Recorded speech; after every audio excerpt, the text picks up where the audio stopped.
Balaruc a un incroyable patrimoine à la fois historique, monumental et environnemental. Si nous savons le présenter, nous en ferons un important enjeu économique. Nous allons parler dans cette vidéo, épisode numéro 2, de la Balaruc dans l'Antiquité romaine et pour la première partie, la ville antique. Dans une deuxième partie, épisode 3, nous parlerons des thermes et de l'aqueduc. Dans le 1er siècle de notre ère, existait à Balaruc sur la presqu'île un ensemble monumental habituel de l'organisation des villes gallo-romaines à cette époque. Au sein de la province de la Narbonnaise, Narbo-Martius, elle dépendait administrativement de Nîmes, Nemausus, tout comme la proche et riche villa de Loupian.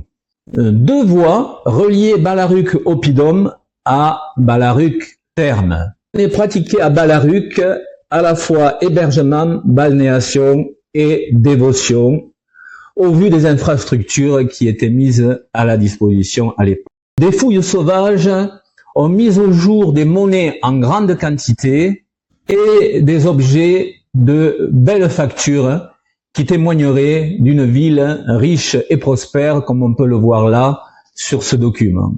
Le nom de Balaruc gallo-romain n'est pas encore connu avec précision.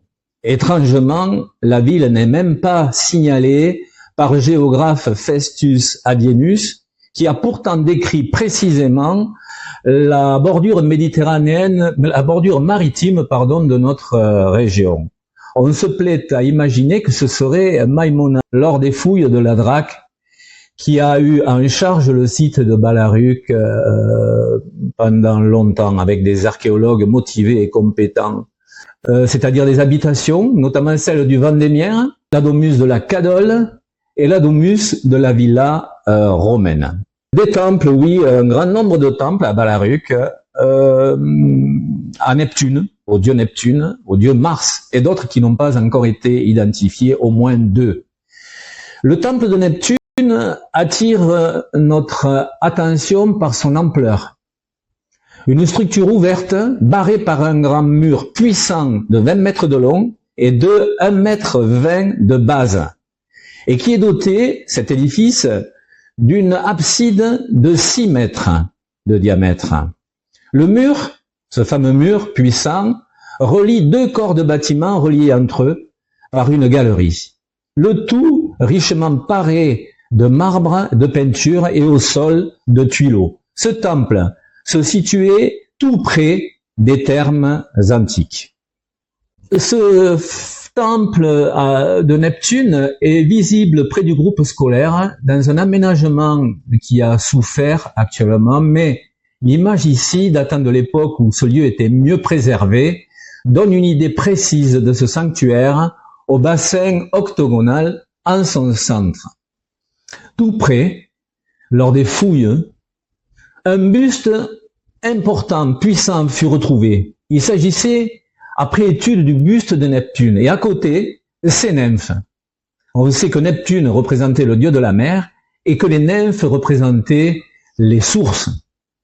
Cet élément monumental devait faire partie d'une animation par l'eau, probablement une fontaine importante, et qui se serait située entre son temple, Neptune, et les thermes. Le temple à Mars est sous le crédit agricole actuel. Construit au début du 1er siècle, environ 30-40 de notre ère, il était dédié à Mars. On a retrouvé des ex-voto en grand nombre. Il bordait la voie qui reliait les 2 Balaruc. Une stèle gravée d'une inscription votive dit « À Mars, son dieu, Lucius Iulius Maternus, a accompli son vœu de bon gré. » Ce croquis réalisé par les archéologues de la Drac, on voit très nettement le temple de Neptune, ici, avec son bassin central. Le fameux temple de 200 mètres carrés, dédié à un dieu inconnu. Le temple de Mars sous le Crédit Agricole actuel, et puis à nouveau un temple à un dieu inconnu. Au bout de la pointe de Balaruc, probablement sous les tennis de Bellambra, se trouve une villa. Cette villa est plus modeste que celle de Loupium, mais à la tête d'une exploitation viticole au-delà de la presqu'île sur environ 600 hectares. Si vous voulez en savoir davantage, dans le texte qui se trouve en dessous, sous cette vidéo, vous trouverez des liens qui vous dirigeront vers le blog Balaruc Maïmouna. Ensuite, vous aurez les références de certains ouvrages qui vous permettront d'approfondir la question sur l'histoire de Balaruc, en particulier antique. Enfin, si comme nous, vous voulez à tout prix sauver de la destruction la maison du docteur Gros à Balaruc-sur-le-Port, je vous demande en dessous d'aller récupérer le lien qui vous dirigera vers le site et ainsi que le QR code.